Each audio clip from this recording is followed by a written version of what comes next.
Isang magandang araw po sa inyong lahat, mga kapuso at kapanalig sa bawat kwento ng buhay. Handa na ba kayong pakinggan ang isang istoryang magpapatunay na kung minsan, ang pinakamatamis na ngiti ang siyang nagtatago ng pinakamasakit na lihim? Sabi nila, ang tiwala ay parang salamin. Kapag nabasag, maaari mo pa ring pulutin ang mga piraso, pero hinding-hindi mo na maibabalik ang dati nitong anyo. Paano kung ang pundasyon ng iyong perpektong mundo ay biglang gumuho sa isang iglap dahil lamang sa isang tawag sa telepono? Ang marahang paghuni ng mamahaling makina ng kanyang sasakyan, ang tanging gumambala sa katahimikan ng gabi sa lungsod ng Maharlika. Para kay Dr. Sinag Reyes Alcaraz, ang tunog na yon ay hudyat ng pagtatapos ng isa na namang mahabang araw ng pagiging bayani sa loob ng puso ng Buhay Medical Center.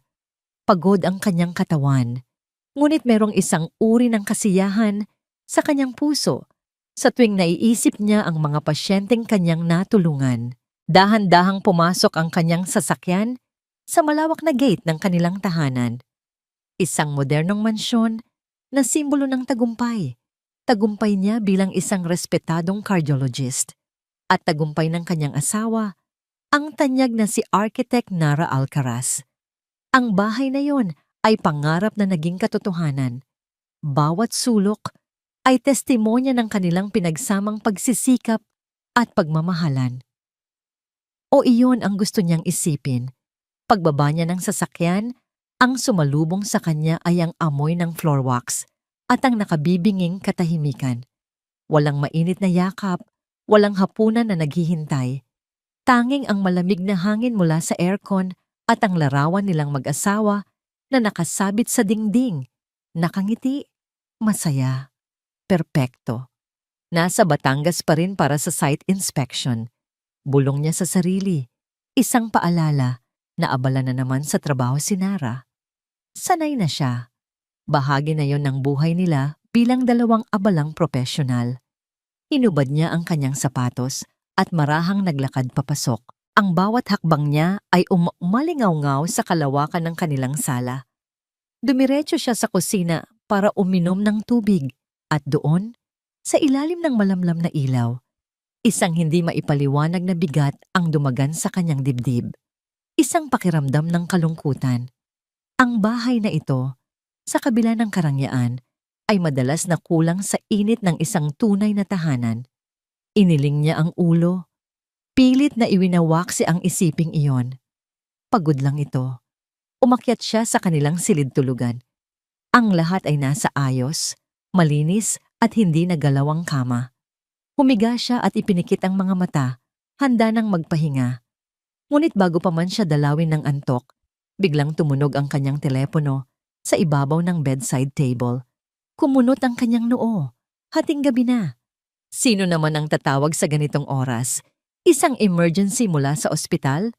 Nang tingnan niya ang screen, isang hindi rehistradong numero ang lumitaw. Nag-atubili siya, ngunit bilang isang doktor, sinanay niya ang sarili na laging maging handa. Sinagot niya ang tawag. Hello? Mahinang sabi niya. Isang sandali ng katahimikan ang sumunod. Pagkatapos, isang boses ng babae ang nagsalita.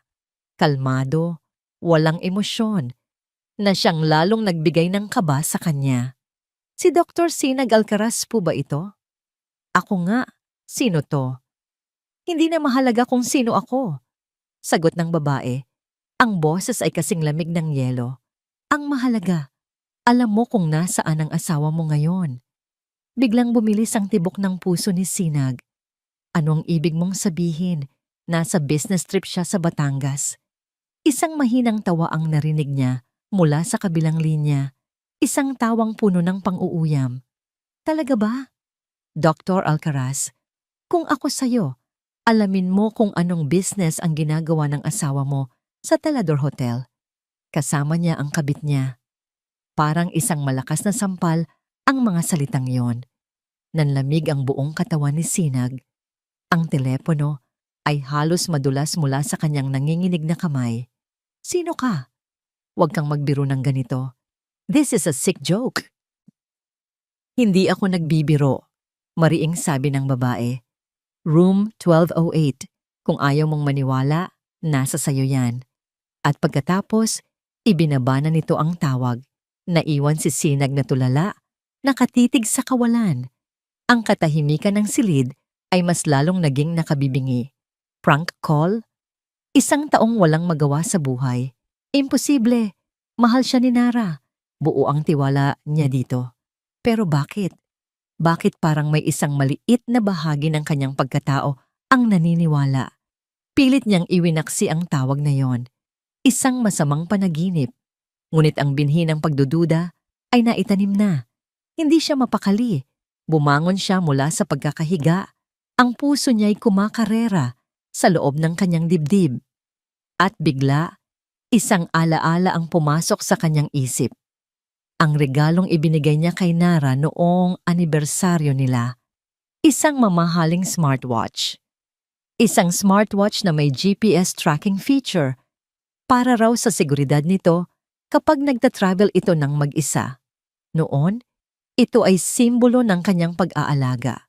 Ngayon, maaari itong maging kasagutan o ang kumpirmasyon ng kanyang pinakamatinding bangungot. Nanginginig ang mga kamay niya habang kinukuha ang kanyang tablet. Nag-aalinlangan pa siya. Paano kung tama siya? Paano kung mali ang tumawag? Ang pagbukas niya sa app na yon ay isang hakbang na hindi na niya mababawi. Huminga siya ng malalim. Pinakalma ang sarili. Sinag, huwag kang paranoid. Mahal ka ni Nara. Ngunit hindi napigilan ng kanyang mga daliri. Nabuksan ang tracking application. Ilang segundo itong nag-load. Mga segundong tila isang kawalang hanggan para sa kanya. At pagkatapos, lumitaw ang mapa. Isang maliit na pulang tuldok ang kumikislap sa screen. Hindi ito nasa Batangas. Ang pulang tuldok ay malinaw na nakaturo sa isang gusali sa puso ng lungsod ng Maharlika. Ang pangalan ng establishmento ay malinaw na nakasulat sa ilalim nito. Tala D'Or Hotel. Sa isang iglap, gumuho ang mundo ni Dr. Sinag Alcaraz. Ang hangin ay tila naubos sa kanyang mga baga. Ang perpektong larawan nilang mag-asawa sa dingding ay parang isang kasinungalingan. Ang bawat matamis na salita, bawat yakap, bawat halik ni Nara ay biglang naging lason sa kanyang alaala. Umupo siya sa gilid ng kama. Walang imik, walang sigaw, walang pagwawala. Tanging ang mga luhang sunod-sunod na pumatak mula sa kanyang mga mata, dumadaloy sa kanyang pisngi na walang anumang tunog. Ngunit sa likod ng mga luhang iyon, sa loob ng kanyang nawasak na puso, isang bagay ang nagsimulang mabuo. Hindi ito kalungkutan, hindi ito awa sa sarili. Ito ay isang bagay na mas malamig, mas matalim. Isang determinasyon na kasing lamig ng bakal. Walang tulog ang mga mata ni Sinag. Ginugol niya ang buong magdamag na nakaupo sa dilim. Yakap ang kanyang mga tuhod. Habang ang screen ng kanyang tablet ay nanatiling bukas, ang maliit na pulang tuldok ay tila isang sugat na tumitibok sa mapa ng kanyang nawasak na tiwala.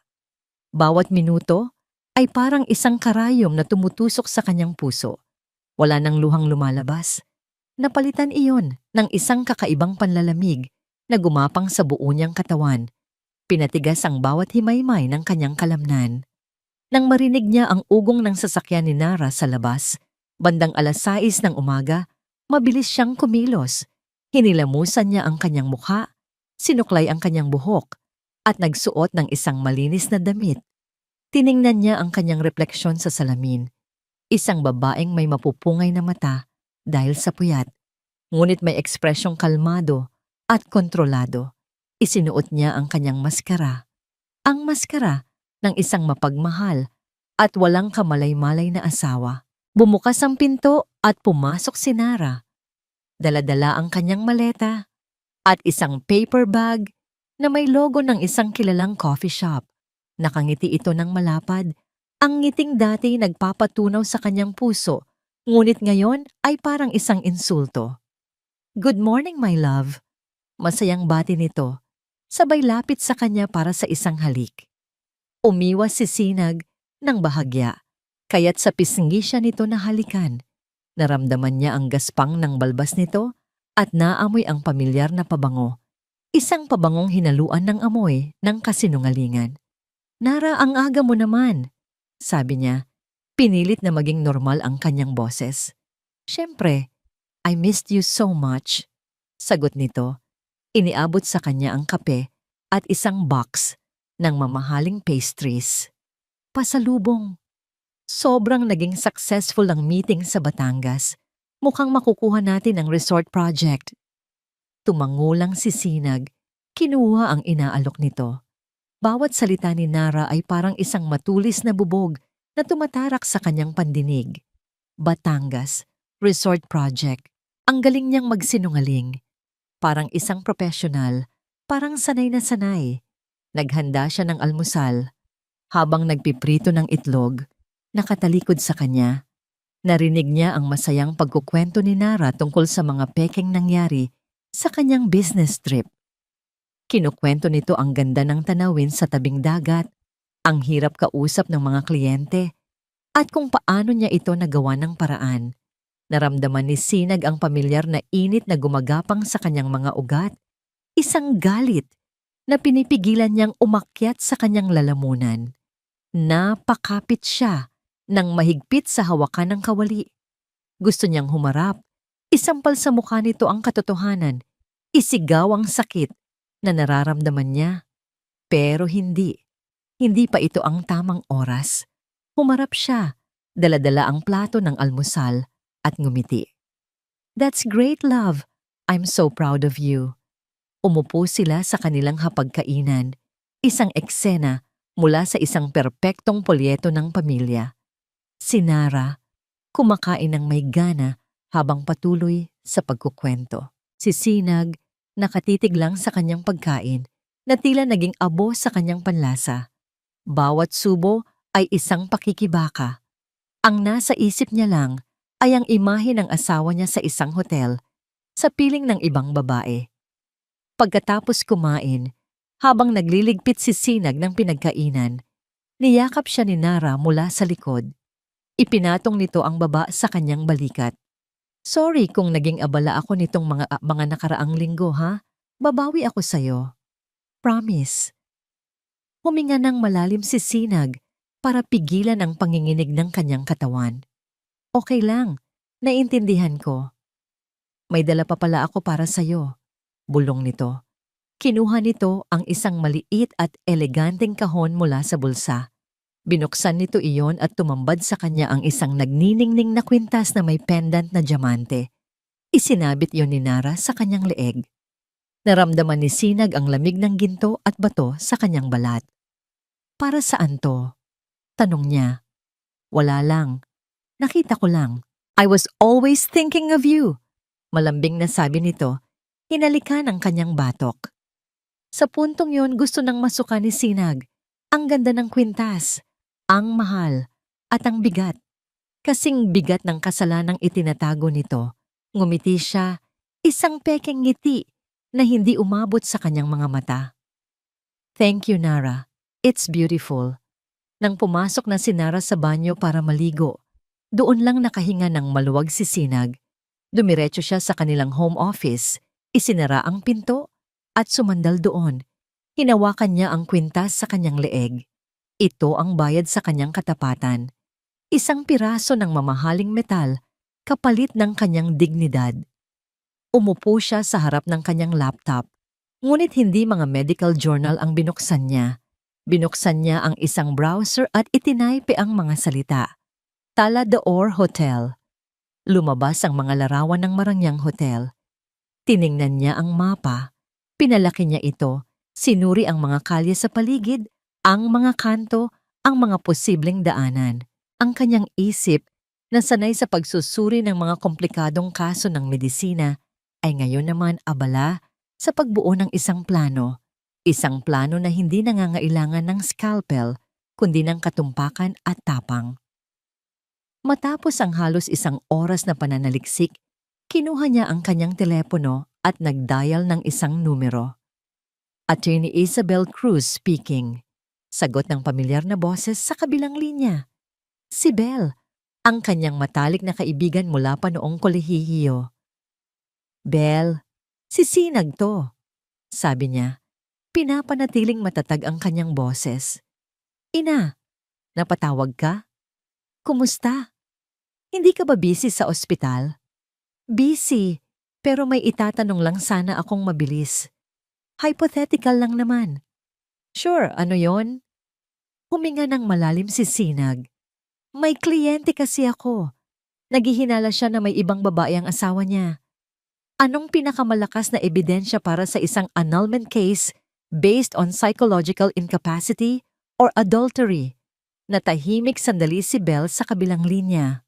Well, pictures, videos, witnesses, mahirap patunayan ang adultery. Kailangan mahuli mo sila in the act. Literally.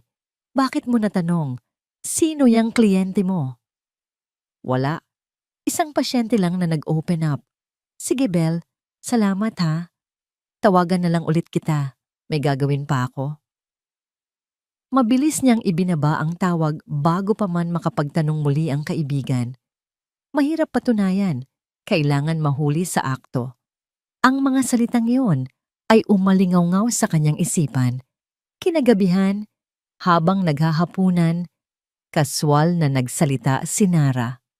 By the way, love, next weekend, baka kailanganin kong bumalik ng Batangas. May final presentation sa mga investor. Tumingin si Sinag sa kalendaryong nakasabit sa kusina. Nakita niya ang mga petsa. Biyernes, Sabado, Linggo. Isang buong weekend. Itinuon niya ang kanyang tingin kay Nara. Isang matamis na ngiti ang gumuhit sa kanyang mga labi. Ganun ba? Sige love, just be careful, okay? Nang gabing iyon, pagkatapos magpanggap na tulog na, tahimik na bumangon si Sinag. Kinuha niya ang kalendaryo mula sa kusina. Dinala sa kanyang opisina at kumuha ng isang pulang marker. Dahan-dahan niyang binilugan ang petsa ng susunod na Sabado. Habang nakatitig sa pulang bilog, isang bulong ang kumawala sa kanyang mga labi. Isang pangakong puno ng lamig at determinasyon. Tapusin na natin ito. Ang bawat segundo ay tila isang oras. Ang bawat tibok ng puso ni Sinag ay isang malakas na dagundong sa loob ng kanyang sasakyan.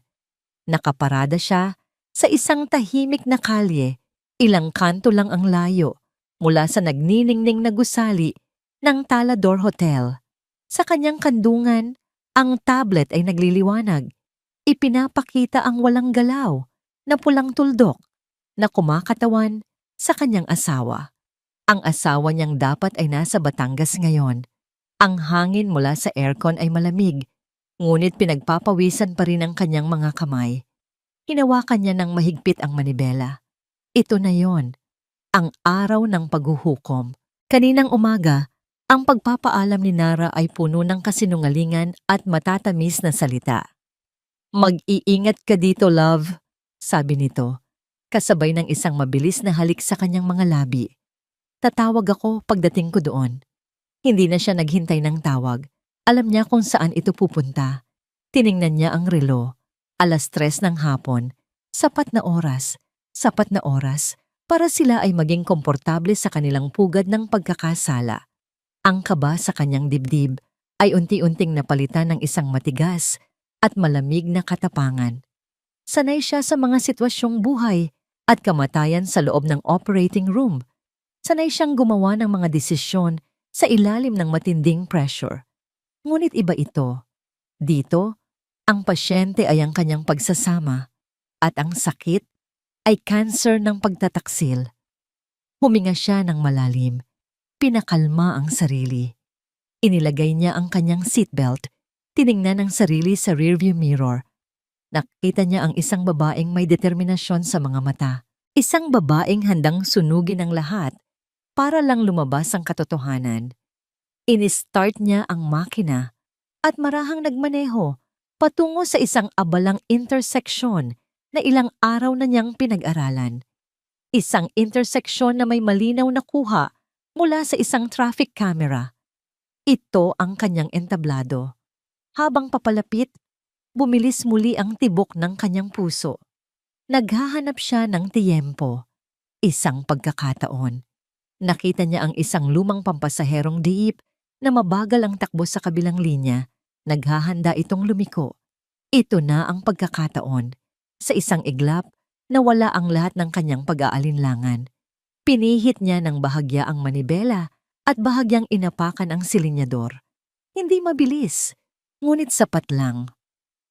Isang malakas na kalabog ang yumanig sa kanyang sasakyan. Ang tunog ng nayuping bakal at nabasag na ilaw ay umalingaw-ngaw sa hangin. Naramdaman niya ang pag-uga ng kanyang katawan pasulong. At pagkatapos, ay ang biglaang paghila pabalik ng seatbelt. Ang lahat ay nangyari ng napakabilis. Ngunit para sa kanya, ito ay nasa slow motion. Nagsimulang magsigawan ang mga tao sa paligid. May mga bumusina. Sa loob ng ilang segundo, may mga usisero nang nakapalibot sa kanila.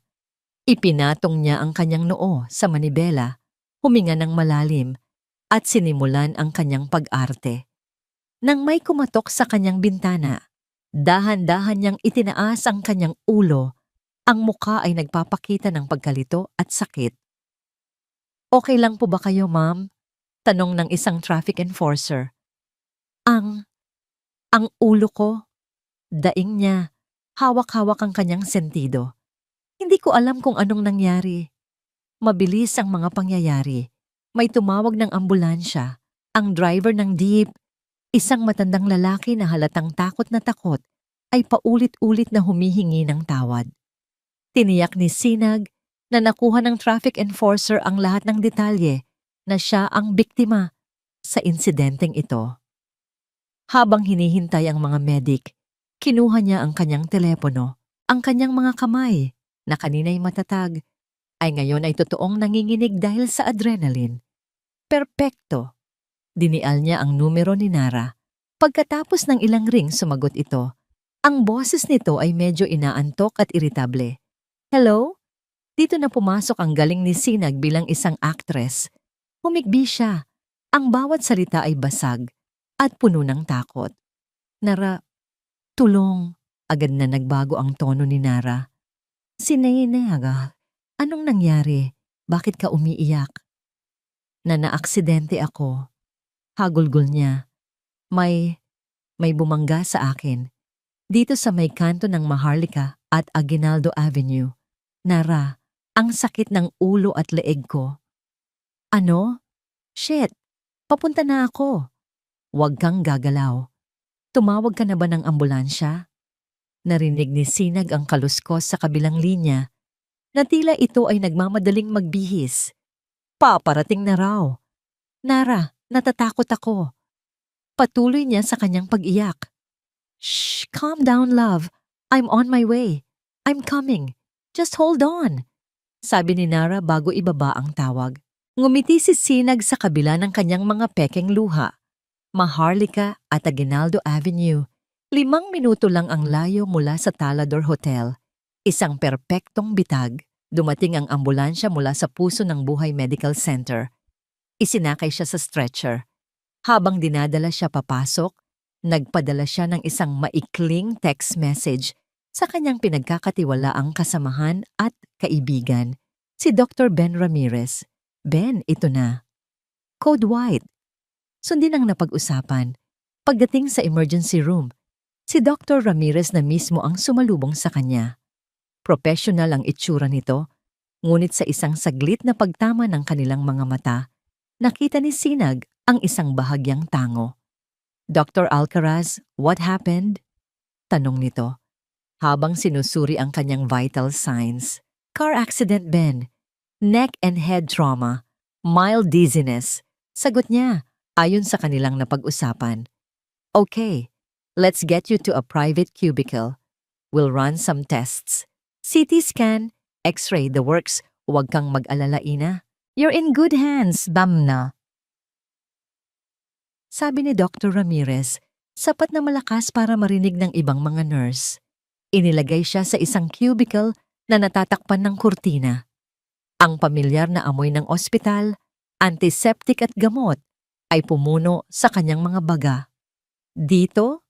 Siya ang reyna. Dito, siya ang may kontrol. Ang kaba ay napalitan na ng isang matinding pananabik. Isang pananabik na makita ang reaksyon sa mukha ng kanyang asawa kapag nalaman nito ang katotohanan. Humiga siya, ipinikit ang mga mata, at naghintay. Lumipas ang 10 minuto, 15 minuto. Narinig niya ang mga tunog ng ER, ang mahinang pag-uusap ng mga nurse, ang tunog ng mga monitor, ang pagdating ng iba pang mga pasyente. At pagkatapos, narinig niya ito. Isang pamilyar na boses, nag-aalala at humahangos. Nasaan ang asawa ko? Dr. Sinag Alcaraz. Kakarating lang daw dito. Narinig niya ang boses ni Dr. Ramirez na pinapakalma ito. Sir, please calm down. She's stable. Dito po siya sa cubicle 3. Narinig ni Sinag ang papalapit na mga yabag. Mabilis, mabigat at puno ng pagkataranta. Ang mga yabag ng isang taong nahulog sa kanyang patibong. Namilog ang kanyang mga mata. Naramdaman niya ang paghila sa kurtina. Humigpit ang pagkakakuyom ng kanyang mga kamao sa ilalim ng puting kumot. Ang pinto ng kanyang entablado ay nagbukas. Nananabik siyang makita ang mukha ng kanyang bidang aktor. Hinawi ang kurtina at bumungad ang mukha ni Nara. Basang-basa ng pawis at puno ng hindi maipintang pag-aalala. Ang kanyang damit ay gusot at ang buhok niya ay magulo. Tila nagmamadaling umalis kung saan man siya nanggaling. Lumapit ito sa kama. Ang mga mata ay puno ng takot habang tinitingnan si Sinag mula ulo hanggang paa. Sinag, love, anong nangyari? Ayos ka lang ba? May masakit ba sa'yo? Nasaan ang doktor? Sunod-sunod na tanong nito, hinawakan ang kanyang kamay. Ang kamay nito ay nanginginig at malamig. Nanatiling nakahiga si Sinag. Tinitigan niya ang kanyang asawa. Pinag-aralan ang bawat detalye ng kanyang hitsura. Ang gusot na polo. Ang bakas ng lipstick sa kwelyo nito na halos hindi makita.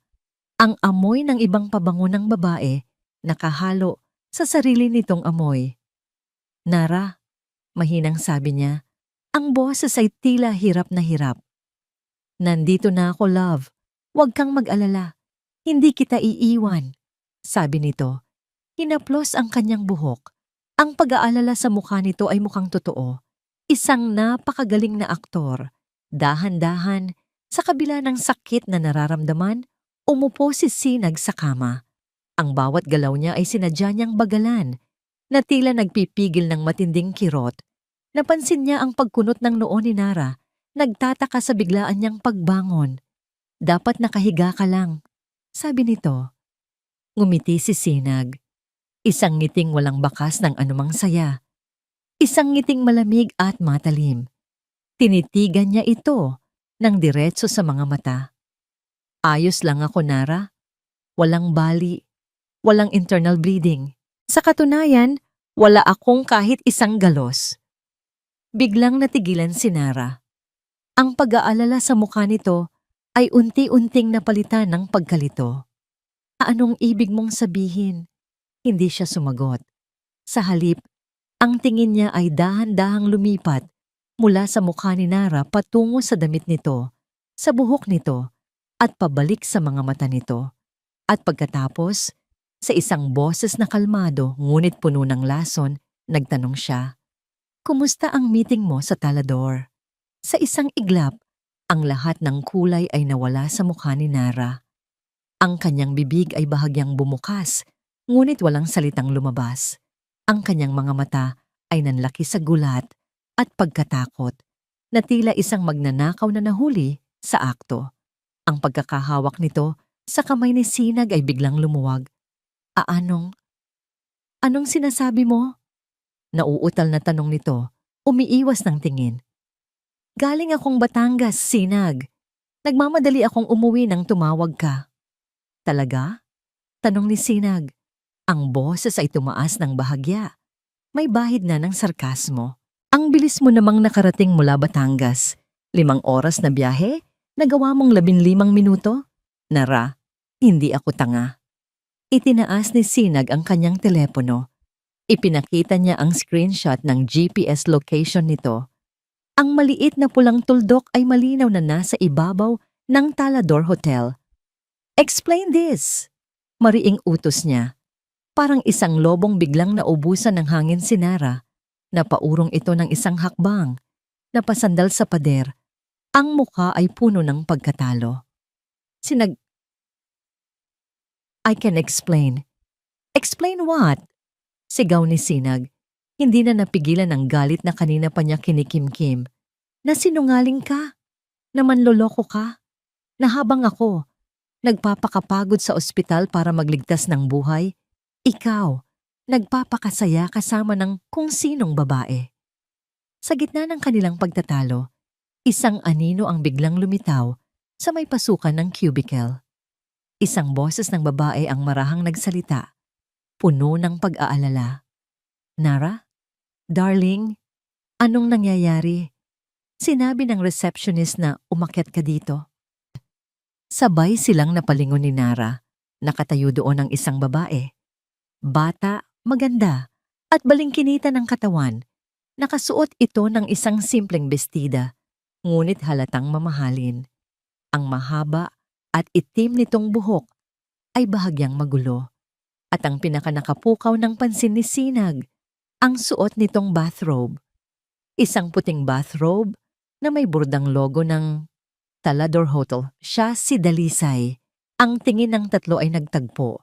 Si Nara nakatayo sa gitna parang isang estatwang hindi makagalaw. Ang muka ay putlang-putla. Si Dalisay na may pagtataka sa muka na unti-unting napalitan ng pagkaunawa nang makita si Sinag. At si Sinag na nakaupo sa kama, ang galit sa kanyang dibdib ay nag-aapoy na tila isang bulkan. "Sino ka?" tanong ni Sinag. Ang boses ay nagbabaga. Kahit na alam na niya ang sagot. Hindi sumagot si Dalisay. Sa halip, ang tingin niya ay napunta kay Nara, may bahid ng panunumbat. "Nara, sino siya?" Nagsimulang mamuo ang gulo. Dumating ang ilang nurse dahil sa kanilang malakas na pag-uusap. Sinubukang awatin ni Nara ang sitwasyon. Hinila ang braso ni Sinag. "Sinag, wag dito. Mag-usap tayo sa labas. Private matter to." Pakiusap nito. Ang boses ay desperado. Ngunit marahas na iwinaksi ni Sinag ang kamay nito. "Private? Matapos mo akong gawing tanga? Ngayon mo sasabihing private to?" "No, dito natin to tatapusin." Sa gitna ng kaguluhan, isang bagay ang napansin ni Sinag. Si Dalisay, hindi ito natatakot, hindi ito nahiya. Habang si Nara ay litong-lito at gustong tumakbo, si Dalisay ay kalmado lang na nakatayo. Pinapanood ang lahat, na tila isang manonood sa isang dula. At pagkatapos, tumingin ito ng diretso kay Sinag. Isang maliit, halos hindi mahahalata. Nangiti ang sumilay sa mga labi nito. Isang ngamangiting mapang-asar at puno ng misteryo. At sa isang boses na malinaw at sapat na marinig nilang lahat, nagsalita ito. "Akala mo ba kilala mo talaga ang asawa mo?" Ang tanong na yon ay binitawan niya na parang isang bomba. Hindi yun tanong ng isang kabit na nahuli. Iyon ay tanong ng isang taong may hawak na alas. Natigilan si Sinag. Sa isang saglit, nawala ang kanyang galit. Napalitan iyon ng isang nakakakilabot na pakiramdam. May mali. May mas malalim na dahilan sa likod ng lahat ng ito. Ang biyahe pauwi mula sa ospital ay nababalot ng isang mabigat at nakabibinging katahimikan. Magkasama sila ni Nara sa iisang sasakyan, ngunit tila milya-milya ang layo ng kanilang mga mundo. Si Sinag ang nagmamaneho. Ang mga kamay ay mahigpit na nakakapit sa manibela. Ang mga mata ay nakatuon sa daan, ngunit ang isip ay lumilipad. Si Nara naman ay nasa passenger seat, nakayuko, hindi magkandaugaga kung paano sisimulan ang isang usapang alam niyang walang patutunguhan kundi sa isang digmaan. Ang tanong ni Dalisay ay paulit-ulit na umalingaw-ngaw sa isip ni Sinag. "Akala mo ba kilala mo talaga ang asawa mo?" Hindi iyon simpleng pang-aasar. May bigat, may laman. Pagdating nila sa kanilang perpektong tahanan, hindi na napigilan ang pagsabog. Agad na isinara ni Sinag ang pinto at ang tunog ng pag-lock nito ay hudyat ng simula ng kanilang pagtutuos. Nara, anong ibig sabihin ng lahat ng ito? Tanong ni Sinag. Ang boses ay kalmado pa, ngunit may nagbabadyang panganib. Love, let me explain. Simula ni Nara, ang boses ay nagmamakaawa. Explain? Walang dapat i-explain. Sigaw ni Sinag, at sa wakas, bumigay na ang kanyang pagpipigil. Kinuha niya ang isang vase na babasagin mula sa isang side table at ibinato iyon sa pader, malapit sa kinatatayuan ni Nara. Ang tunog ng nabasag na salamin ay sumabay sa kanyang nasirang puso. 2 taon. 2 taon mo akong ginagawang tanga. Gaano katagal na, Nara? Gaano katagal mo nang tinatapon ang lahat ng pinagsamahan natin para sa babaeng yon? Napapikit si Nara nang tumama ang vase. Hindi siya gumalaw. Sinag, please. It was a mistake. Isang pagkakamali lang. Pagkakamali? Tumawa si Sinag ng mapait. Ang pagkakamali, isang beses lang. Pero ang sayo, planado. May hotel room, may mga out-of-town trip na peke. Huwag mo akong gawing tanga. Hindi ko sinasadya. Depensa ni Nara. Sa wakas ay tumaas na rin ang boses. May mga problema tayo, Sinag. Hindi mo ba nakikita? Palagi kang nasa ospital. Palagi kang pagod. Gabi-gabi, umuuwi ako sa isang bahay na malamig. Sa isang asawang laging wala sa sarili. Para akong hangin dito. Natigilan si Sinag. Hindi dahil sa totoo ang sinabi nito, kundi dahil sa kapal ng mukha nitong isisipa sa kanya ang lahat. Ako? Ako ang may kasalanan? Hindi makapaniwalang tanong niya. Nara, pareho tayong abala sa ating mga karera. Iyan ang buhay na pinili natin. Pero kahit kailan, hindi pumasok sa isip ko na humanap ng iba para punan ang anumang pagkukulang. Dahil may respeto ako sa'yo. May respeto ako sa kasal natin. Hindi mo naiintindihan, sabi ni Nara, ginulo ang kanyang buhok sa frustrasyon. Si Dalisay, nakikinig siya sa akin, na ibibigay niya ang atensyon na hindi mo maibigay. Atensyon o katawan? Mapangyam na sagot ni Sinag. Nag-iwas ng tingin si Nara. At sa katahimikan nito, nakuha ni Sinag ang kanyang sagot. Napasandal siya sa pader. Ang galit ay unti-unting napalitan ng isang matinding pagod at pagkadismaya. Tiningnan niya ang lalaking nasa harapan niya. Ang lalaking pinangakuan niya sa harap ng Diyos. Hindi na niya ito kilala. Mahal kita, Sinag. Maniwala ka, sabi ni Nara. Lumapit at sinubukang hawakan ang kanyang mga kamay. Siya ay isang pagkakamali lang. Isang malaking pagkakamali. Ititigil ko na. I promise. Patawarin mo lang ako. Please, ayusin natin to. Naramdaman ni Sinag ang init ng mga kamay nito. Dati, ang haplos na yon ay nagbibigay sa kanya ng kapanatagan. Ngayon, nagdudulot ito ng pandidiri. Marahas niyang binawi ang kanyang mga kamay. Ayusin? Bulong niya. Paano mo aayusin ang isang bagay na dinurog mo na ng pira-piraso? Kaya natin to. Para sa pamilya natin. Para sa atin. Pagmamakaawa ni Nara, lumuhod ito sa kanyang harapan. Ang mga luha ay nagsisimula ng mamuo sa mga mata nito. Tinitigan lang siya ni Sinag. Ang puso ay kasing tigas na ng bato. Ang mga luha nito ay hindi na nakakaantig sa kanya. Ang nakikita lang niya ay ang pagkukunwari. Ang desperasyon ng isang taong nahuli. Ngunit ang tanong ni Dalisay ay bumalik na naman sa kanyang isipan. May kulang. May hindi tama sa kwentong ito. Kung isa lang siyang simpleng kabit, bakit ganoon ang kanyang tapang? Bakit tila siya pa ang may hawak ng baraha? Umalis ka, mahinang sabi ni Sinag. Ano? Gulat na tanong ni Nara. Sabi ko, umalis ka. Ulit niya. mas malakas na ngayon. Kunin mo ang mga gamit mo at umalis ka sa bahay na ito. Ngayon din. Sinag, wag naman ganito. Mag-usap tayo. Wala na tayong dapat pag-usapan. Sigaw niya. Ang boses ay basag na. Ayokong makita ang pagmumukha mo dito. Umalis ka. Walang nagawa si Nara kundi ang tumayo. Talunan. Walang salitang lumabas sa bibig nito habang mabigat ang mga paang umakyat sa kanilang kwarto. Naiwan si Sinag sa sala, napapaligiran ng mga bubog ng kanilang nakaraan.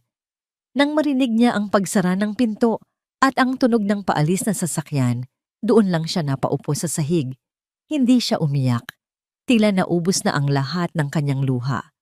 Tumingin siya sa kanyang paligid, sa malaking bahay, sa mga mamahaling kasangkapan. Lahat ng ito ay simbolo ng isang kasinungalingan. Kinuha niya ang kanyang laptop. Ang kanyang mga daliri ay nanginginig habang nagtatype. Hindi na niya hinanap ang Talador Hotel. Isang pangalan lang ang nasa isip niya. Dalisay Montero. Nag-umpisa siyang maghanap. Social media.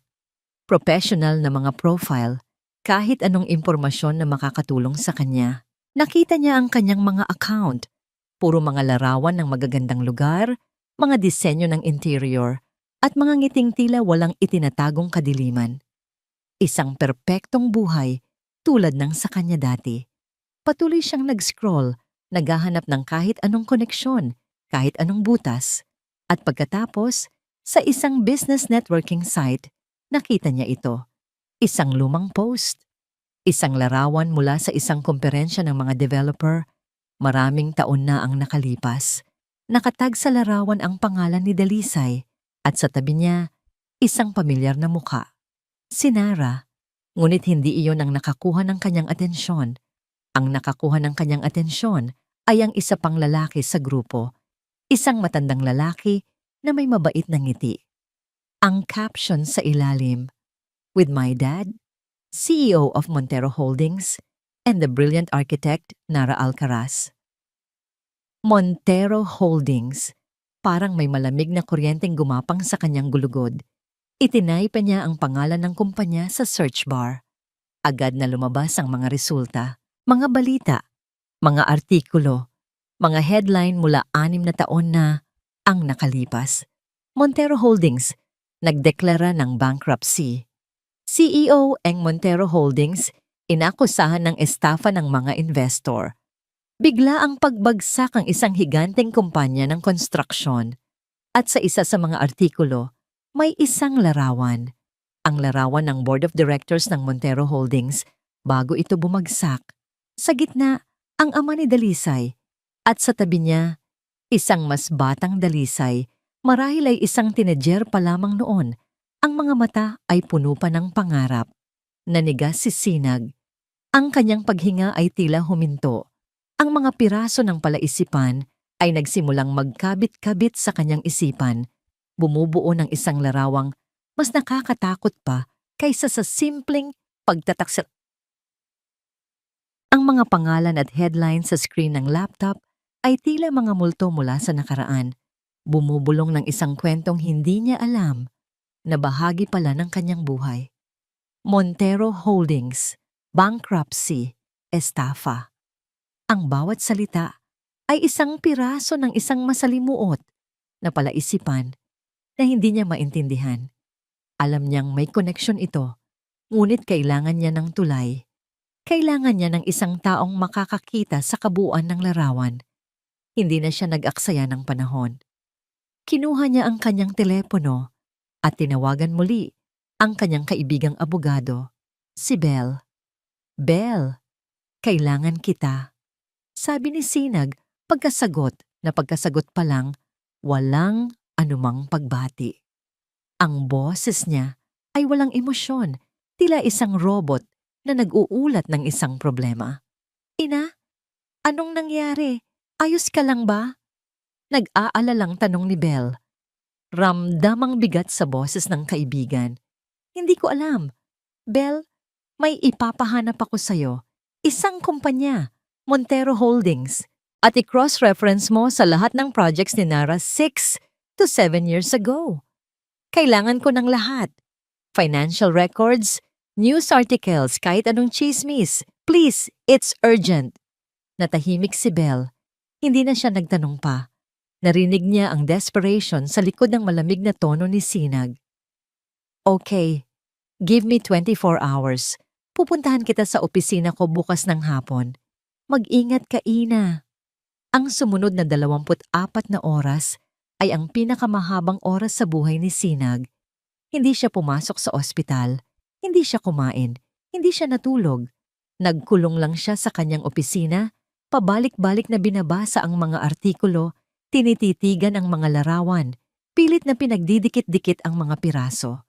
Kinabukasan, sa opisina ni Belle, ang tensyon ay halos hinihiwa sa hangin. Inilatag ni Belle ang isang makapal na folder sa ibabaw ng kanyang lamesa. Hindi ito nagsalita. Ang mga mata lang nito ang nangusap, puno ng awa at pag-aalala. Dahan-dahang binuksan ni Sinag ang folder. Ang nasa ibabaw ay isang corporate file. Nakasulat dito ang pangalan ng isang malaking proyekto, The Maharlika Towers. Ito ang proyektong nagpasikat kay Nara, ang proyektong naging pundasyon ng kanilang yaman. 6 na taon na ang nakalipas, mahinang paliwanag ni Belle. 2 kumpanya ang naglalaban para sa proyektong yan. Ang startup firm ni Nara at ang Montero Holdings na pag-aari ng ama ni Dalisay. Tumango si Sinag, patuloy sa pagbabasa. Ang sumunod na mga pahina ay mga financial report, mga kopya ng lumang email at mga news clippings. Nangunguna ang Montero Holdings, patuloy ni Belle. Mas malaki sila, mas matatag. Pero bigla, 1 linggo bago ang final bidding, nagsimulang mag-pull out ang mga investor nila. May kumalat na balita na malapit na silang mabankrupt dahil sa isang masamang investment sa abroad. Gumuho ang stocks nila, nawala ang tiwala ng lahat. Tiningnan ni Sinag ang isang email, isang anonymous tip na ipinadala sa isang business reporter, naglalaman ng mga pekeng dokumento tungkol sa financial instability ng Montero Holdings. Nara won the project by default, sabi ni Belle. At pagkatapos niyang makuha yon, doon na nagsimula ang pagbagsak ng Montero. Sunod-sunod ang kaso mula sa mga investor. Na-stroke ang ama ni Dalisay dahil sa stress. Namatay siya makalipas ang 1 taon. Ang pamilya nila, mula sa pagiging isa sa pinakamayaman, nawala ang lahat. Nabitawan ni Sinag ang mga papel. Ang kanyang mga kamay ay nanlalamig. Isang alaala ang biglang bumalik sa kanya. Malinaw na parang kahapon lang nangyari. Isang celebratory dinner. Kakapanalo lang ni Nara sa Maharlika Towers project. Nakaupo sila sa isang mamahaling restaurant. Nagtatawanan. Paano mo natalo ang isang higante, love? Tanong niya noon, puno ng paghanga. Ngumisi si Nara, uminom ng wine. Business is war, love. Hindi sapat na magaling ka lang. Kailangan matalino ka. You have to know your enemy's weakness. Ang Montero, masyado silang kampante. Masyadong matanda na para makipagsabayan. I just played the game better. The weak get left behind. Noon, ang mga salitang yon ay tunog ng ambisyon at talino. Ngayon, ang mga ito ay tunog ng kalupitan. Ina, mahinang tawag ni Belle, ibinalik siya sa kasalukuyan. Ang anonymous tip, hindi ko mapatunayan ng 100%. Pero ang digital footprint ng email, it leads back to a computer na nakaregister sa ilalim ng pangalan ng dating kanang kamay ni Nara. Napatingala si Sinag, ang kanyang mga mata ay nanlalaki sa isang masakit na pagkatanto. Ang lahat ng piraso ay biglang nag-click sa lugar. Hindi ito isang simpleng affair. Hindi ito tungkol sa pagnanasa o sa isang relasyong nanlamig. Ito ay paghihiganti. Si Dalisay, hindi nito sinadya na makilala si Nara. Tinarget niya ito. Bawat ngiti, bawat haplos, bawat gabi sa hotel na yon. Lahat ay bahagi ng isang masalimuot at malamig na plano. Planong sirain si Nara, tulad ng pagsira ni Nara sa kanyang pamilya. At siya? Si Sinag? Ano ang papel niya sa lahat ng ito? Biglang tumayo si Sinag, ang paghinga ay hirap. Hindi, Hindi ako ang target niya. Bulong niya sa sarili. Ang boses ay nanginginig. Hindi niya ako gustong saktan. Tumingin siya kay Belle, ang mga mata ay puno ng isang bagong uri ng takot. Gusto niya akong gamitin. Ako ang pinakamalaking sandata niya laban kay Nara. Ang perpektong asawa, ang perpektong pamilya, ang perpektong buhay na ipinagmamalaki ni Nara. Ito ang lahat ng gustong wasakin ni Dalisay. At si Sinag ang nasa sentro ng lahat ng yon. Hindi siya ang pangunahing biktima. Isa lang siyang kasangkapan. Isang piyesa sa isang chess game na hindi niya alam na nilalaro pala. Nagpaalam siya kay Belle na parang isang zombie. Nagmaneho siya pauwi, ngunit hindi niya nakikita ang daan. Ang nasa isip niya lang ay ang mukha ni Dalisay sa ospital, ang kalmado nitong tindig, ang mapang-asar nitong ngiti. Hindi yun nga ng ngiti ng isang kabit. Iyon ay ngiti ng isang manlalarong malapit ng mag-checkmate. Pagpasok niya sa madilim at walang buhay na bahay, umupo siya sa sofa, tulala. Ang sakit ng pagtataksil ay naroon pa rin, ngunit ngayon, nababalutan na ito ng isang mas matinding emosyon. Takot. Nakikipaglaban siya, hindi sa isang babaeng nang-aagaw ng asawa. Nakikipaglaban siya sa isang babaeng walang ibang gustong makita, kundi ang pagbagsak nilang dalawa. Isang babaeng ginugol ang mga taon sa pagpaplano ng kanyang bawat galaw. Biglang nag-vibrate ang kanyang telepono sa ibabaw ng mesa. Kinuha niya ito. Isang text message mula sa isang hindi pamilyar na numero. Binuksan niya ito. 2 pangungusap lang ang nakasulat. 2 pangungusap na nagpatigil sa pagtibok ng kanyang puso at nagpatuyo sa kanyang lalamunan. Ngayon alam mo na, magsisimula pa lang ang laro. Ang text message ni Dalisay ay hindi isang simpleng babala. Ito ay isang deklarasyon ng digmaan at hindi na naghintay pa si Sinag ng matagal para masaksihan ang unang pagsabog. Makalipas ang 2 araw, habang umiinom siya ng kapeng walang lasa sa kanyang kusina, isang news alert ang lumabas sa kanyang telepono. Mula ito sa isang sikat na online business journal. Ang headline ay tila isang suntok sa kanyang sikmura. Arkitektong si Nara Alcaraz. Iniimbestigahan sa di umano'y sabotahe sa likod ng pagbagsak ng Montero Holdings. Nabitawan ni Sinag ang kanyang tasa. Ang tunog ng nabasag na porselana sa sahig ay kasabay ng pagsisimula ng pagguho ng imperyong binuo ng kanyang asawa. Binuksan niya ang artikulo. Nakasulat doon ang lahat. Ang tungkol sa Maharlika Towers Project, ang biglaang pag-atras ng mga investor ng Montero, at ang mga aligasyon ng corporate sabotage. May mga panaya mula sa mga dating empleyado ng Montero, mga taong hanggang ngayon ay naghahanap ng hustisya. At ang pinakamatindi sa lahat, may mga kopya ng mga email at dokumento na ipinadala ng isang anonymous source. Mga ebidensyang malinaw na itinuturo ang mga maruruming taktika na ginamit ng kampo ni Nara noon. Walang duda si Sinag kung sino ang anonymous source. Ito ang unang salbo ni Dalisay. At perpekto ang pagkakatarget nito. Hindi lang ang personal na buhay ni Nara ang kanyang sinisira, kundi pati na rin ang bagay na pinakamahalaga dito, ang kanyang reputasyon. Sunod-sunod na tumunog ang telepono ni Sinag. Mga tawag mula sa mga kaibigan, mga kasamahan, at mga kamag-anak na nagtatanong kung totoo ba ang balita. Hindi niya sinagot ang kahit isa. Sa halip, pinanood niya ang pagkalat ng apoy. Sa loob lamang ng ilang oras, ang kwento ay nasa lahat na ng pangunahing news outlet. Ang pangalan ni Nara Alcaraz, na dati simbolo ng tagumpay at kahusayan, ay ngayon ay nababahiran na ng iskandalo. Kinagabihan, isang desperadong Nara ang dumating sa kanilang bahay. Hindi na ito ang aroganteng lalaki na nakita niya ilang araw na ang nakalipas. Ang Nara na nakatayo ngayon sa harap ng kanyang pinto ay isang lalaking wasak. Ang muka ay gusot dahil sa stress, ang mga mata ay namumula at puno ng panik. Sinag, kailangan mo akong tulungan, sabi nito. pagkabukas pa lang ng pinto. Tulungan? Malamig na tugon ni Sinag, hinarangan ang daanan. Bakit kita tutulungan? Nagsisimula ng mag-pull out ang mga kliyente ko. Kinakansela nila ang mga kontrata. Tinatawagan ako ng mga board members. Sinisira niya ako, Sinag. Sinisira ni Dalisay ang lahat ng pinaghirapan ko. Talaga? Mapanguyam na tanong ni Sinag. Hindi ba't yan din ang ginawa mo sa pamilya niya?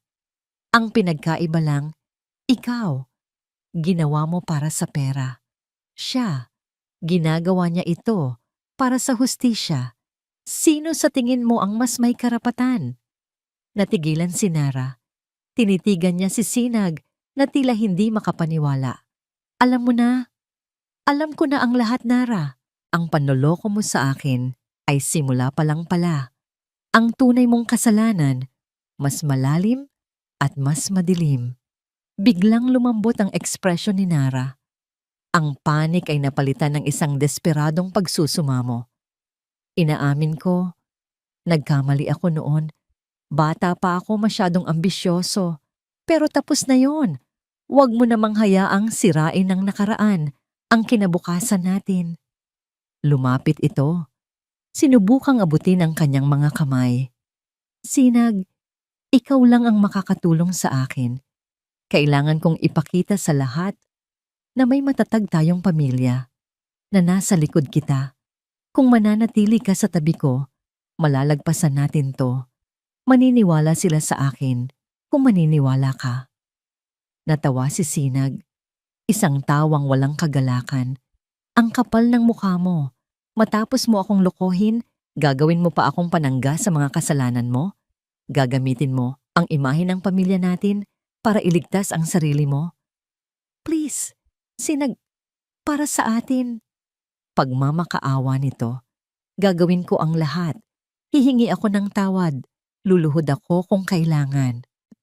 Tinitigan ni Sinag ang lalaking nakaluhod na sana sa kanyang harapan. Ang dating hari ng kanyang mundo, ngayon ay isang pulubi. Nagmamakaawa para sa kaligtasan. Naramdaman niya ang isang patak ng awa. Ngunit agad itong natabunan ng isang alon ng pagkasuklam. Tumayo ka, Nara. Nakakahiya ka. Mariing sabi niya. Hindi mo ba naiintindihan? Wala nang tayo. Tinapos mo yon noong una kang pumasok sa kwarto ng hotel na yon. Pero, ang problema mo kay Dalisay, problema mo yan. Huwag mo akong isasali sa gulo ninyo. Ang kailangan mo ngayon ay hindi asawa, kundi isang magaling na abogado. At sa mga salitang iyon, dahan-dahan niyang isinara ang pinto. Narinig niya ang mahinang pagkatok ni Nara, ang pagtawag nito sa kanyang pangalan. Ngunit hindi na niya ito pinansin. Isinandal niya ang kanyang likod sa pinto, ipinikit ang mga mata, at huminga ng malalim. Ang pagtanggi niyang tulungan si Nara ay isang pagpapalaya. Ito ang unang hakbang sa pagbawi niya sa kanyang sarili, ang kanyang paninindigan. Ngunit habang nakatayo siya doon sa katahimikan, biglang tumunog ang kanyang telepono. Isang bagong text message mula sa parehong numero. Sa pagkakataong ito, hindi ito isang babala. Ito ay isang imbitasyon. Alam kong naguguluhan ka. Magkita tayo. Ikaw, ako, at ang katotohanan. Bukas, 10 a.m. sa Kalinaw Cafe. Huwag kang mag-alala. Hindi ako nangangagat. Mayroon lang akong isang huling regalo para sa inyong mag-asawa. Nanlamig ang buong katawan ni Sinag. Isang huling regalo. Ano man iyon, alam niyang ito na ang magiging pako sa kabaong ni Nara. At marahil, sa kung anumang natitira pa sa kanilang pagsasama. Ang Kalinaw Cafe ay isang maliit at tahimik na lugar na nakatago sa isang hindi gaanong abalang kalye ng Maharlika. Perpekto para sa mga lihim na pag-uusap. Pagpasok ni Sinag, agad niyang natanaw si Dalisay, nakaupo sa isang sulok, kalmadong humihigop ng tsa na tila ba isa lang itong ordinaryong araw. Walang bakas ng pagiging isang kabit sa itsura nito. Nakasuot ito ng isang eleganteng itim na bestida, ang buhok ay maayos na nakapusod, at ang mukha ay may magaang na kolorete. Kung hindi lang alam ni Sinag ang katotohanan, iisipin niyang isa itong matagumpay na businesswoman na nagpapahinga. Lumapit si Sinag at umupo sa silyang nasa tapat nito nang walang anumang salita. "Dumating ka," sabi ni Dalisay. Isang bahagyang ngiti ang sumilay sa kanyang mga labi. Hindi ito ngiti ng tagumpay, kundi ng pagkilala. "Salamat." "Hindi ako naparito para makipagkaibigan," diretsong sabi ni Sinag. "Ano ang kailangan mo? Ano pa ang gusto mong sirain?" Itinabi ni Dalisay ang kanyang tasa. Tinitigan niya si Sinag ng diretso sa mga mata at sa unang pagkakataon, nakita ni Sinag ang isang bagay na iba sa likod ng mga iyon. Hindi galit, kundi isang malalim na kalungkutan. "Wala na akong gustong sirain, Dr. Alcaraz. Dahil ang dapat masira, sira na," mahinang sabi nito. "Naparito ako para ibigay sa iyo ang katotohanan, ang buong katotohanan. Dahil sa aming tatlo, ikaw lang ang tunay na biktima dito." "Huwag mo akong tawaging biktima," mariing tugon ni Sinag. "Bakit hindi? Ginamit ka niya para sa kanyang ambisyon at ginamit naman kita para sa aking paghihiganti." Pag-amin ni Dalisay, walang bahid ng pag-aalinlangan. 6 na taon. 6 na taon kong pinlano ang lahat ng ito. Mula nang mamatay ang tatay ko, ipinangako ko sa sarili ko na babawiin ko ang lahat ng kinuha ni Nara sa amin. Ang kanyang pera, ang kanyang karangalan, at ang kanyang pamilya. Nakinig lang si Sinag. Ang puso niya ay tila isang bato sa kanyang dibdib. "Inaral ko siya." Patuloy ni Dalisay, ang boses ay parang isang bulong. "Ang kanyang mga gusto, ang kanyang mga kahinaan. At ang pinakamalaki niyang kahinaan, ang kanyang ego. Hindi niya matanggap na mas magaling ka sa kanya. Na sa kabila ng lahat ng tagumpay niya, sa tuwing papasok kayo sa isang silid, ikaw ang mas hinahangaan ng mga tao. Ikaw, si Dr. Sinag Reyes, kaya humanap siya ng iba. Isang taong mas mababa sa'yo, isang taong kaya niyang kontrolin para maramdaman niyang siya pa rin ang mas makapangyarihan. At doon ako pumasok." Ang bawat salita ni Dalisay ay isang sampal sa mukha ni Sinag. Ang sakit ng katotohanan ay mas matindi pa kaysa sa sakit ng pagtataksil. "Pero ang paghihiganti ko ay hindi lang tungkol sa'yo o sa relasyon ninyo," sabi ni Dalisay. Inilabas niya ang isang maliit na itim na USB flash drive mula sa kanyang bag at dahan-dahan itong inilapag sa ibabaw ng mesa. Itinulak palapit kay Sinag. "Ano yan?" tanong ni Sinag. Nakatitig sa maliit na bagay na tila isang bomba. "Iyan ang huling regalo ko," sagot ni Dalisay. "Noong mga panahong kami ni Nara, sa sobrang pagtitiwala niya sa akin, binigyan niya ako ng access sa ilan sa kanyang mga personal na files sa kumpanya. Akala niya siguro, pag-ibig. Pero ang totoo, iyon ang pinakamalaki niyang pagkakamali." Huminga ng malalim si Dalisay bago magpatuloy. "Nara Alcaraz is not just a cheater, Dr. Alcaraz. He's a criminal. Ang laman ng USB na yan ay mga bank statement, mga pekeng resibo, at mga email na nagpapatunay na ninanakawan niya ang sarili niyang kumpanya. For years, gumagamit siya ng mga ghost project at overpriced materials para makakuha ng kickback. At ang perang yon, iyon ang ipinanggastos niya sa akin, sa mga hotel, sa mga alahas, sa mga biyahe. Ang perang dapat ay para sa mga investor niya at para sa pamilya ninyo." Parang gumuho ang sahig na kinauupuan ni Sinag. Kung ang unang revelasyon ay isang lindol, ito ay isang tsunami na tumangay sa lahat ng natitirang respeto at alaala niya para kay Nara. Ang lalaking minahal niya, ang ama ng kanyang magiging mga anak sana, ay hindi lang isang manloloko, isa siyang magnanakaw. Bakit? Bakit mo ito ibinibigay sa akin?" Hirap na tanong ni Sinag, ang boses ay paos. "Dahil tapos na ang laro ko," sabi ni Dalisay, tumayo mula sa kanyang upuan. May bakas ng pagod sa kanyang mukha. Nakuha ko na ang gusto ko. Sirang-sira na ang reputasyon niya.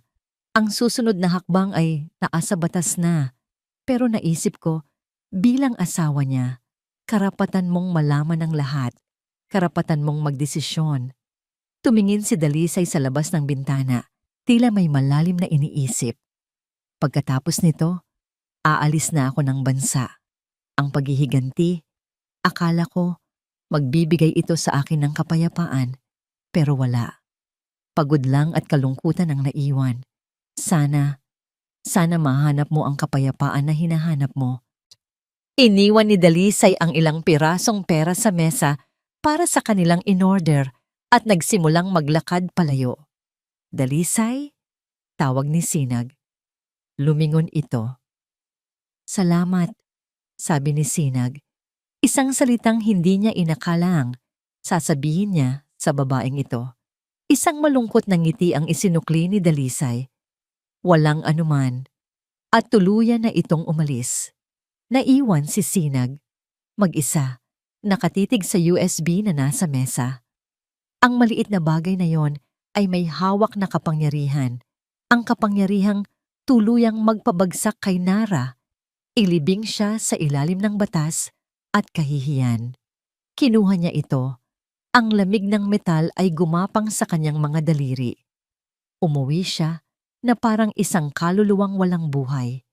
Pagdating sa bahay, tiningnan niya ang kanilang mga wedding picture na nakasabit pa rin sa dingding. Ang masayang mag-asawa sa larawan ay mga estranghero na ngayon sa kanya. Ang lahat ng kanilang pinagsamahan, ang bawat ngiti, bawat pangarap, ay isang malaking kasinungalingan na binuo sa ibabaw ng krimen at panloloko. Wala na siyang galit, wala na siyang sakit. Ang nararamdaman na lang niya ay isang malawak at malamig na kawalan. Lahat ay nawala. Ang kanyang asawa, ang kanyang pagsasama, ang kanyang paniniwala sa pag-ibig. Lahat ay naging abo. Hawak niya sa kanyang kamay ang posporo na susunog sa lahat ng natitirang alaala. Ngunit habang nakatitig siya dito, isang tanong ang pumasok sa kanyang isipan. Ang tanong na iiwan sa kanya ni Dalisay. Nasa kamay mo na ang lahat, Dr. Alcaraz. Ikaw ang magdedesisyon kung ililigtas mo siya o ililibing ng tuluyan. Hawak ang USB na tila isang mabigat na tanikala. Alam ni Sinag na hindi niya kayang tapusin ang lahat ng mag-isa. Kailangan niya ng isang huling paghaharap, isang pagtatapos. Tinext niya si Nara. 3 salita lang. Opisina ni Attorney Cruz. Kasunod noon, tinext niya si Dalisay na nagbabaka sakaling hindi pa ito nakaalis. Kailangan ka dito para matapos na. Nagulat siya nang makatanggap siya ng mabilis na sagot. Sige. Kinabukasan, sa loob ng conference room ng law firm ni Bell, ang hangin ay halos hindi mahinga. Nakaupo si Sinag sa kabisera ng mahabang mesa. Sa kanyang kanan ay si Bell, naroon bilang kanyang abogado at suporta. Sa kaliwang bahagi ng mesa, nakaupo si Nara. Ang muka ay haggard. Ang mga mata ay may malalalim na eye bags. At sa kabilang dulo, payapang nakaupo si Dalisay, kalmado at tila isang manonood lamang. Ito ang eksena ng huling akto ng kanilang trahedya. Bakit mo kami pinatawag lahat dito, Sinag? Basag ni Nara sa katahimikan. Ang boses ay puno ng pagod. Hindi sumagot si Sinag. Sa halip kinuha niya ang USB at marahang inilagay sa gitna ng mesa. Gumulong ito ng bahagya bago huminto. Nagniningning sa ilalim ng ilaw ng conference room. Agad na napatingin si Nara sa USB. At pagkatapos ay kay Dalisay. Isang tingin ng galit at pagkakanulo ang gumuhit sa kanyang muka. Anong ginawa mo? Nanggigigil na tanong niya kay Dalisay. Ibinigay ko lang sa kanya ang nararapat niyang malaman. Kalmadong sagot ni Dalisay, hindi natitinag. Hayop ka! Sigaw ni Nara akmang tatayo. Umupo ka, Mr. Alcaraz. Maring sabi ni Bell. Ang boses bilang abogado ay umaling-awngaw sa silid. Nandito tayo para mag-usap ng maayos. Napilitang umupo si Nara, ngunit ang kanyang mga mata ay nag-aapoy pa rin sa galit habang nakatitig kay Dalisay. Sinira mo ang buhay ko. Hindi, mahinahong tugon ni Dalisay. Ikaw ang sumira sa sarili mong buhay at sa buhay ng pamilya ko at sa buhay niya. Sabay turo kay Sinag. Huwag mong ipasa ang sisi sa iba. Sa wakas, nagsalita si Sinag. Ang kanyang boses ay hindi malakas, ngunit puno ito ng bigat at awtoridad na siyang nagpatahimik sa lahat. Tapos na ang sisihan, sabi niya. Tumingin siya kay Nara. Ang mga mata niya ay walang emosyon na tila tumitingin sa isang estranghero. Nara, pinatawad na kita sa panloloko mo sa akin. Hindi dahil sa karapat-dapat ka, kundi dahil kailangan ko ng kapayapaan para sa sarili ko. Isang bahid ng pag-asa ang sumilay sa mukha ni Nara. Sinag. Pero, pagputol ni Sinag, ang mga kasalanang nagawa mo sa ibang tao, ang mga krimen na nasa loob ng USB na yan, hindi ko yan kayang patawarin dahil hindi sa akin ang pagpapatawad na yon. Ang pag-asa sa mukha ni Nara ay naglaho, napalitan ng takot. Tumingin siya sa USB. Pagkatapos ay kay Sinag. Anong gagawin mo? Nanginginig na tanong niya. Isusumbong mo ba ako sa pulis? Ipapakulong mo ba ako? Dito na nakasalalay ang lahat. Ang kapangyarihan ay nasa kamay ni Sinag. Kaya niyang sirain ng tuluyan ang lalaking minsan niyang minahal. Kaya niyang ibigay ang huling suntok na hinihintay ni Dalisay. Ngunit habang tinititigan niya si Nara, ang wasak na lalaking nasa harapan niya, wala siyang naramdamang kasiyahan. Wala siyang naramdamang pagnanais na maghiganti. Ang nakita lang niya ay isang taong nalunod sa sarili niyang kasakiman, isang kaluluwang naligaw. Ang paghihiganti ay parang lason, Nara, sabi ni Sinag. Ang mga mata niya ay lumipat kay Dalisay. Iniinumin mo ito, umaasang mamamatay ang kaaway mo. Pero sa huli, ikaw lang din ang nalalason. Tumingin siya pabalik kay Nara. Hindi ko ibibigay sa pulis ang USB na yan. Nakahinga ng maluwag si Nara, ngunit hindi pa tapos si Sinag. At hindi ko rin ito itatago para protektahan ka. Kinuha ni Belle ang isang manipis na folder mula sa kanyang tabi at dahan-dahan itong itinulak sa ibabaw ng mesa, palapit kay Nara. Ano to? Tanong ni Nara. Ang annulment papers, sagot ni Sinag. Pirmahan mo, walang kondisyon, walang habol. Ibibigay ko sa iyo ang bahay at ilang ari-arian para makapagsimula ka. Ang tanging hinihiling ko ay ang kalayaan ko. Kinuha ni Sinag ang USB. Hawak niya ito sa pagitan ng kanyang mga daliri.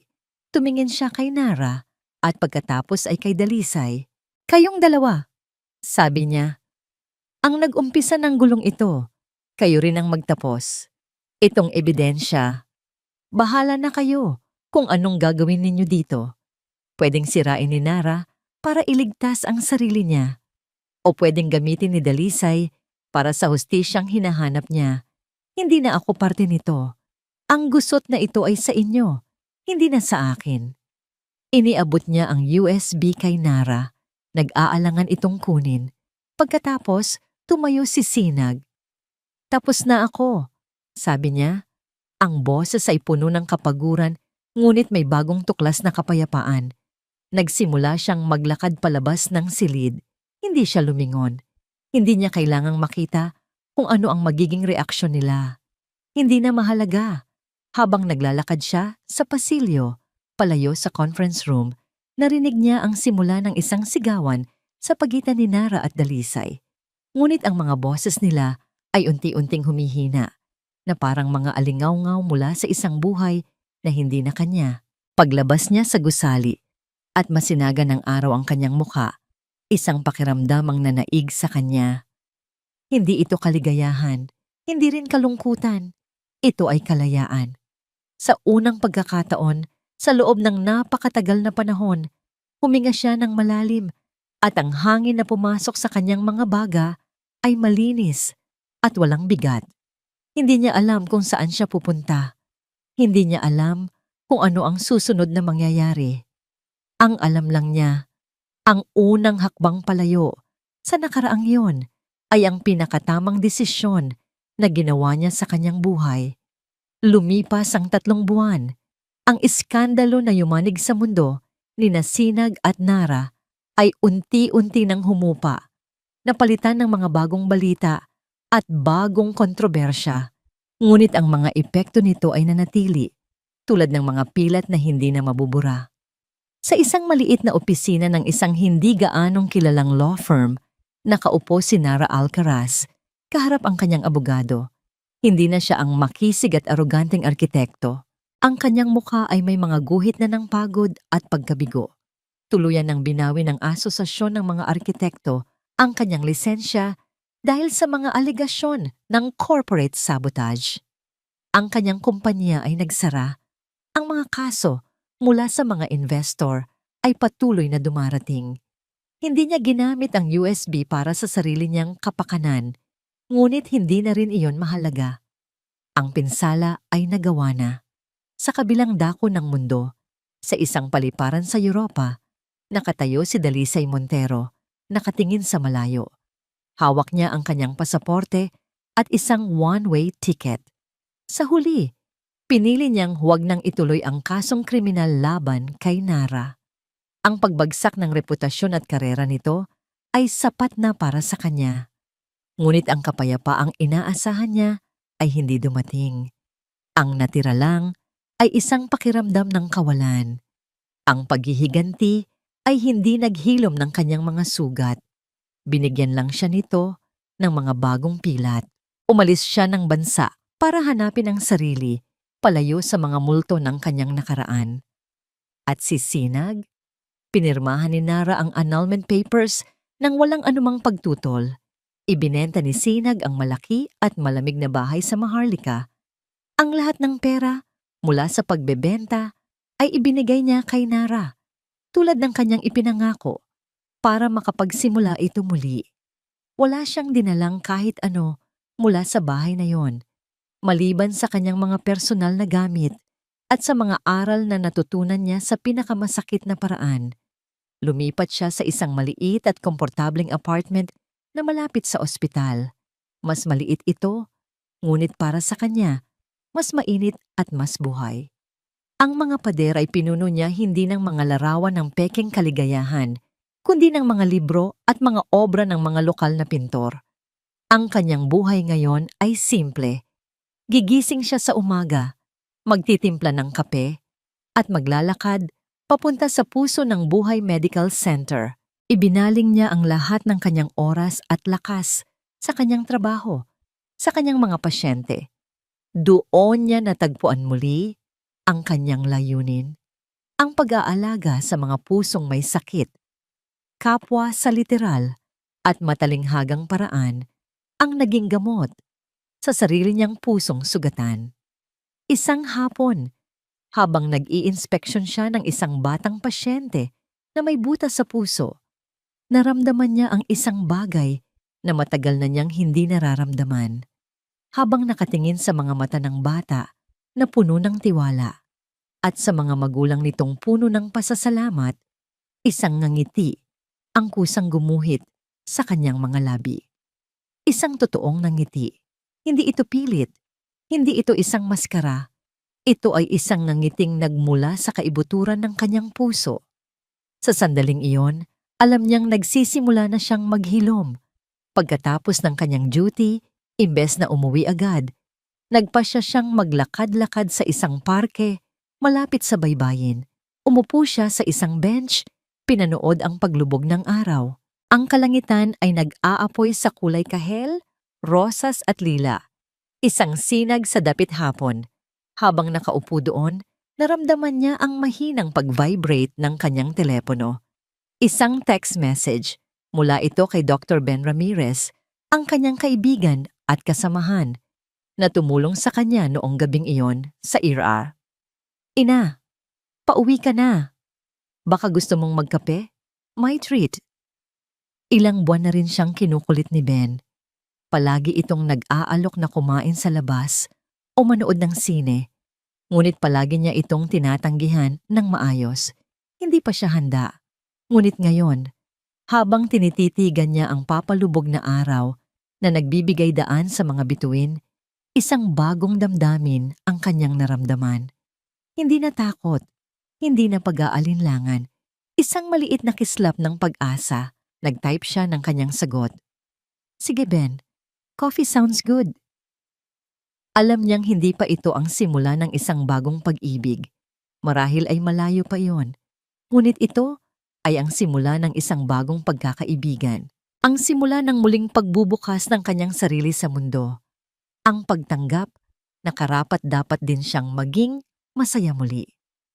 Habang naglalakad siya patungo sa coffee shop, isang pakiramdam ng kapayapaan ang bumalot sa kanya. Ang mga sugat ay naroon pa, ngunit hindi na sila sariwa. Ang mga ito ay mga pilat na ngayon, mga paalala ng isang laban na kanyang ipinanalo. Hindi isang laban-laban kay Nara o kay Dalisay, kundi isang laban para sa kanyang sarili. At sa wakas, pagkatapos ng mahabang gabi, nasisilayan na niya ang pag-asa sa bukang liwayway.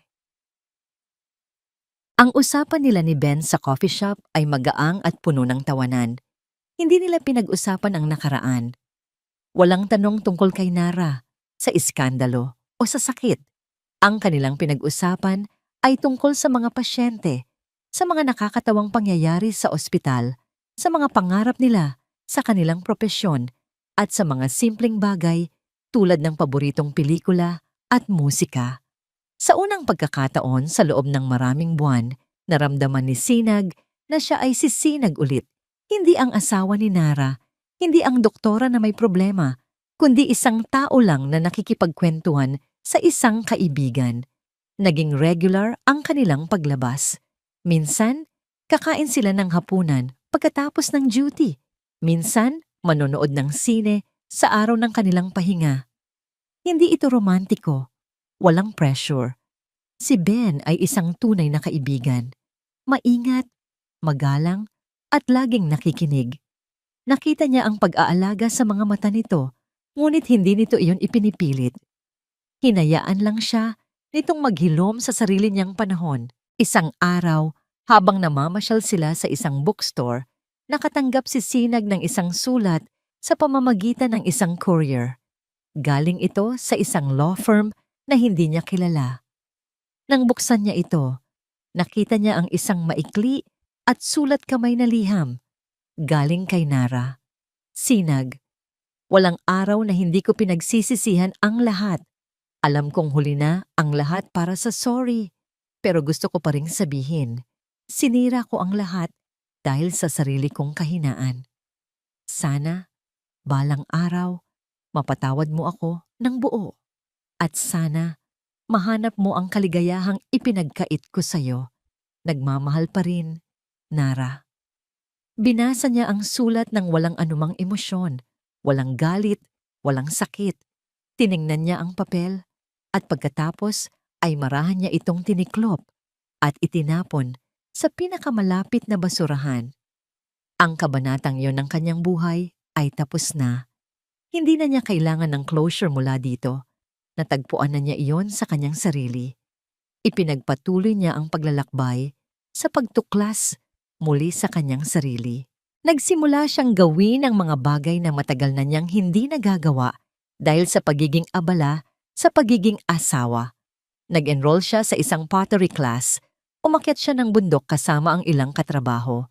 Naglakbay siya sa Palawan ng mag-isa, dinala lang ang isang backpack at isang libro. Sa bawat bagong karanasan, unti-unti niyang binubuo muli ang kanyang pagkatao. Natuklasan niyang kaya niyang maging masaya ng mag-isa, na ang kanyang halaga ay hindi nakadepende sa pagkakaroon ng isang lalaki sa kanyang tabi. Ang kaligayahan pala ay hindi hinahanap sa iba, kundi tinutuklas sa loob ng sarili. Isang gabi, habang nakaupo siya sa kanyang balkonahe, umiinom ng mainit na tsaa at nakatingin sa mga bituin, kinausap niya si Ben sa telepono. Ben, sabi niya, salamat sa lahat. Para saan? Nagtatakang tanong ni Ben. Sa pagiging kaibigan, sa paghihintay, sa pag-unawa. Sagot niya. Pero sa ngayon, ang kailangan ko muna ay ako. Kailangan kong buuin ang sarili ko para sa sarili ko. Natahimik sandali si Ben sa kabilang linya. At pagkatapos, nagsalita ito. Ang boses ay puno ng respeto at paghanga. Naiintindihan ko, ina, at hihintayin kita kahit gaano katagal dahil ang isang tulad mo ay sulit hintayin. Pagkatapos ng tawag na yon, isang pakiramdam ng kalinawan ang bumalot kay Sinag. Alam na niya kung ano ang gusto niya at alam niyang hindi pa siya handa para sa isang bagong relasyon, ngunit handa na siya para sa isang bagong buhay. Kinabukasan, sa ospital, isang malaking sobre ang naghihintay sa kanyang opisina. Galing ito sa Board of Directors ng isa sa pinakamalaking pagamutan sa Cebu. Isang job offer. Inaalok sa kanya ang posisyon bilang head of the cardiology department, isang malaking hakbang sa kanyang karera. Isang pagkakataon para sa isang ganap na bagong simula sa isang bagong lungsod kung saan walang nakakakilala sa kanya bilang asawa ni Nara Alcaraz. Hawak niya ang sulat. Ang puso niya ay bumibilis. Ito ay isang malaking desisyon. Ang iwanan ang lahat ng pamilyar sa kanya. Ang iwanan ang puso ng Buhay Medical Center na naging kanlungan niya. Ang iwanan ang pagkakaibigan na nagsisimulang mamuo sa pagitan nila ni Ben. Ngunit habang nakatayo siya sa bintana ng kanyang opisina, nakatingin sa bukang liwayway na unti-unting nagbibigay liwanag sa abalang lungsod, alam na niya ang kanyang sagot. Ang takot ay naroon pa. Ngunit mas malakas ang pananabik. Ang pananabik para sa isang bagong kabanata. Ang pananabik para sa isang hinaharap na siya mismo ang susulat. Walang anino ng nakaraan. Ngumiti siya. Ito na ang hinihintay niyang pag-asa sa bukang liwayway. Isang taon ang lumipas. Ang boses ni Dr. Sinag Reyes ay matatag at malinaw. Umalingaw-ngaw sa loob ng conference room na may tanawin ng bughaw na karagatan ng Cebu. Nakatayo siya sa harap. Tinatalakay ang isang komplikadong kaso sa puso sa isang paraang simple at naiintindihan. Habang ang mga batang doktor sa kanyang paligid ay nakikinig ng may matinding paghanga at respeto. Ang bawat galaw niya ay may bigat ng kumpiyansa. Ang paraan ng kanyang pagsasalita, ang paraan ng kanyang pagtayo, lahat ay nagpapakita ng isang babaeng hindi lang magaling sa kanyang propesyon, kundi isang babaeng buo ang pagkatao. Dito sa bago niyang mundo, sa ilalim ng mainit na sikat ng araw ng Visayas, siya si Dr. Reyes, isang pangalang binuo niya para sa kanyang sarili, malaya sa anumang anino ng nakaraan. Pagkatapos ng pagpupulong, habang pabalik siya sa kanyang opisina, isang text message ang kanyang natanggap. Mula ito kay Belle. Friend, it's done. Officially official.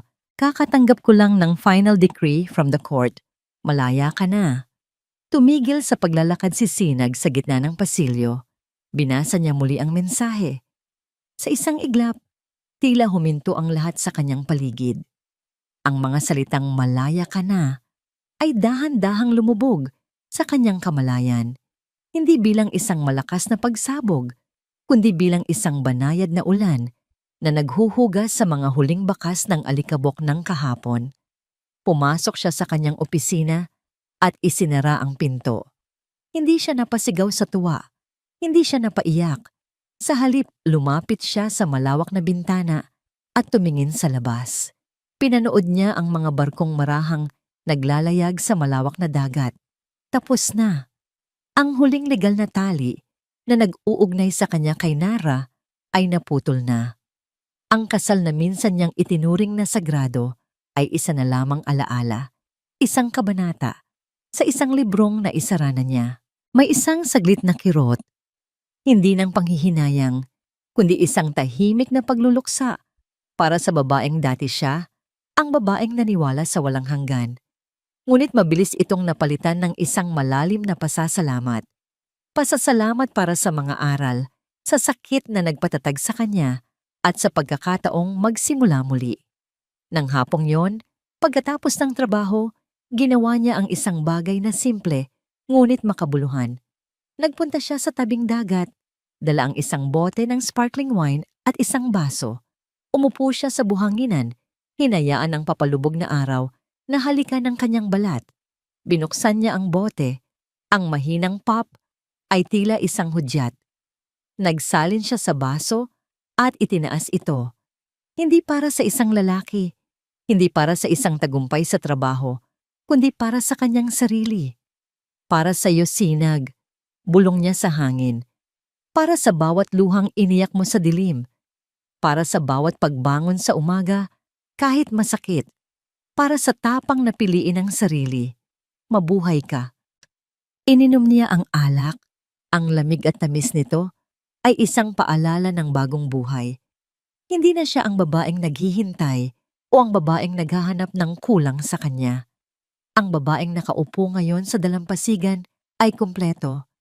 Ang kanyang kaligayahan ay hindi na isang hiram na damdamin. Ito ay isang hardin na siya mismo ang nagtanim at nag-alaga. Hindi niya alam kung ano ang dala ng bukas. Marahil ay makakahanap siya ng bagong pag-ibig. Marahil ay hindi. Pero hindi na yon mahalaga. Ang mahalaga ay natagpuan na niya ang pinakamatatag na pundasyon sa lahat, ang pagmamahal sa sarili. Sa wakas, natagpuan na niya ang kanyang sariling sinag, ang liwanag na nagmumula sa loob, isang liwanag na walang sinuman ang makapagpapadilim pa. Ang kanyang bagong simula ay hindi lang isang bagong lugar o isang bagong trabaho. Ang kanyang bagong simula ay ang bawat araw na pinipili niyang mabuhay para sa kanyang sarili ng may tapang, dignidad at walang katapusang pag-asa. Maraming salamat po sa inyong walang sawang pagsubaybay sa kwento ni Dr. Sinag Reyes. Naway meron kayong napulot na aral mula sa kanyang paglalakbay. Isang paalala na ang tunay na lakas ay hindi nasusukat sa kung paano tayo umiiwas na masaktan, kundi sa kung paano tayo bumabangon at binubuo muli ang ating mga sarili matapos gumuho ang lahat. Kung nagustuhan ninyo ang kwentong ito at mayroon kayong mga saloobin o komento, huwag po kayong mag-atubiling i-type iyan sa comment section sa ibaba. Anong uri ng kwento ang gusto ninyong marinig sa susunod? Isang kwento ng pangalawang pagkakataon o isang kwento ng isang pag-ibig na ipinaglaban? Ipaalam nyo lang po sa amin. At syempre, kung nagustuhan ninyo ang kwentong ito, huwag po kayong mag-atubiling i-like. I-share ito sa inyong mga kaibigan at pamilya. At syempre, pindutin na rin po ang subscribe button para lagi kayong updated sa mga susunod pa nating kwento. I-click nyo na rin po ang notification bell para kayo ang laging unang makarinig sa aming mga bagong upload. Muli, ito po ang inyong kasama sa bawat kwento ng puso, na laging nagpapaalala na ang pinakamatatag na pag-ibig ay ang pagmamahal sa sarili. Hanggang sa susunod nating paglalakbay, mag-iingat po kayo palagi at paalam. At dito po nagtatapos ang makulay at mapaghamong paglalakbay ni Dr. Sinag Reyes. Mula po sa kaibuturan ng aming puso dito sa Kwentong Puso TV, nais po naming iparating ang aming taos-pusong pasasalamat. Salamat sa inyong walang sawang pagsubaybay, sa bawat kabanata na inyong tinutukan, at sa bawat emosyon na inyong ibinahagi kasama ng ating bida. Habang binubuo namin ang kanyang kwento, si Sinag ay naging isang tunay na inspirasyon.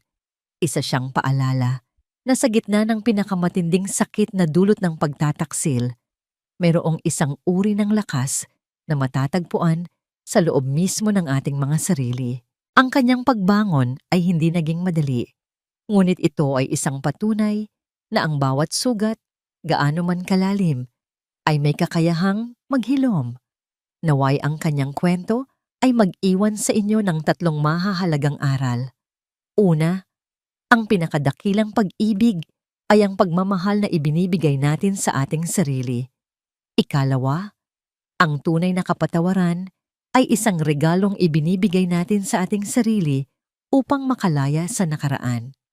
At panghuli, gaano man kadilim ang gabi, laging mayroong sisikat na bagong pag-asa sa bukang liwayway.